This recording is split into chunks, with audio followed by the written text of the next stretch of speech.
Afternoon, everybody. I'm very pleased and proud to be here with you, standing in solidarity with the people of Palestine. I'm full of cold, so if I'm coughing and spluttering, please bear with me. And I don't normally like reading from a speech, I like to just give it, but in the circumstances I'll talk about in a minute, you'll have an idea why I might want to do that. We chanted on the way up here, Keir Starmer, pick a side, but of course he already has picked a side. He's picked the side of occupation, racism, oppression, and of course genocide. He's picked the side of the oppressor against the oppressed. We live in a time in which the pretensions of Western liberal democracies have been well and truly exposed, or rather, where they've well and truly exposed themselves as a hypocritical sham, designed to cover the voraciousness of imperialism and the racism that underpins it. We face a time in which UK, US and other Western politicians with a straight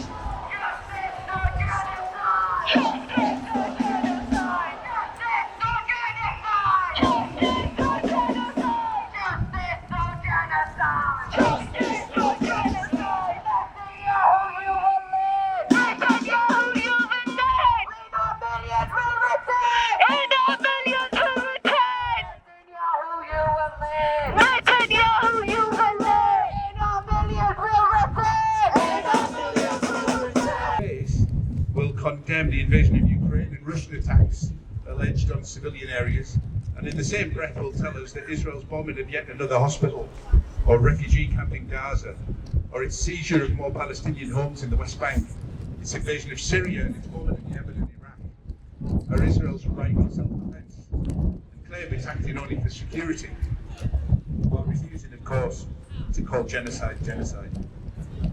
We live in a time where Keir Starmer will tell us how important it is for democracy to protect journalists globally, and he'll say that with a straight face as well, and say not a word about Israel's murder of at least 200 journalists in Gaza, and not just the journalists, but in many cases their families too.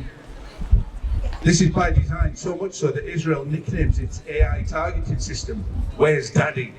because it sends missiles to strike the homes of its victims. Netanyahu, you will live! Netanyahu, you will live! And our millions will return! And our millions will return! And our millions will return! And our millions will return! And our millions will return! And our millions will return! And our thousands will return! And our thousands will return! And our millions will return! And our millions will return! And our billions will return! And our millions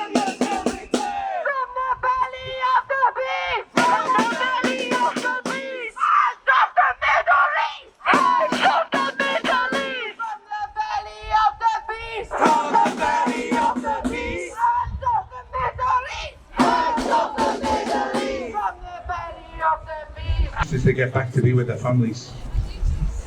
Many Palestinian journalists don't now dare return home to their families because they know it puts them in danger, and they haven't seen them for weeks or even months.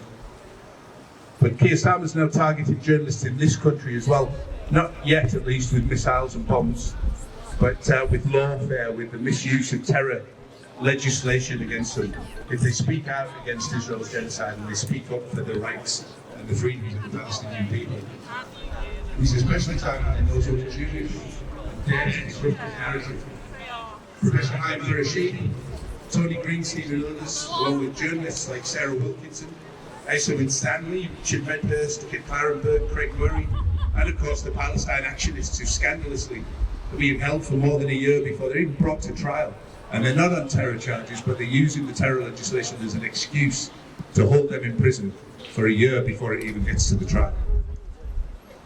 They're targeted under anti-terror laws for speaking out about Israel's atrocities. From the belly of the beast, hands of the Middle East, hands of the Middle East.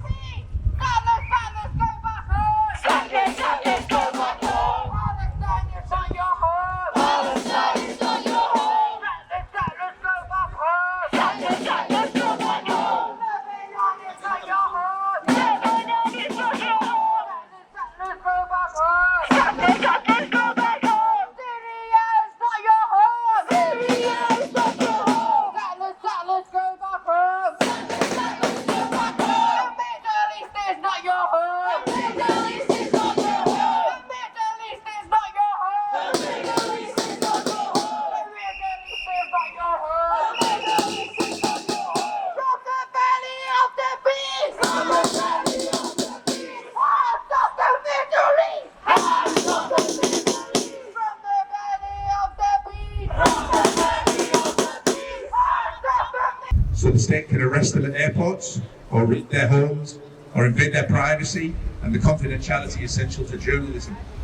While Starmer, Lamy and Co have admitted just this week that they're talking to groups, terrorist groups in Syria who are on the proscribed list and forbidden for anybody else to praise or talk to, but the government is talking to them and the media are busy trying to rehabilitate Al-Qaeda and ISIS-linked terrorists in Syria. The freedom of the press is fundamental to democracy. The UK is not a democracy. The illusion is maintained with the help of so-called mainstream journalists who will happily recite Israel's lines, but stay silent about the slaughter of their Palestinian colleagues. And the state repression of real journalism here in the UK. The people I mentioned above, it's War Box 2, we're refusing to play that game. We stand in solidarity with the Palestinian people against genocide and oppression. We stand for international law and justice. And with your help and support, we won't stop. Solidarity.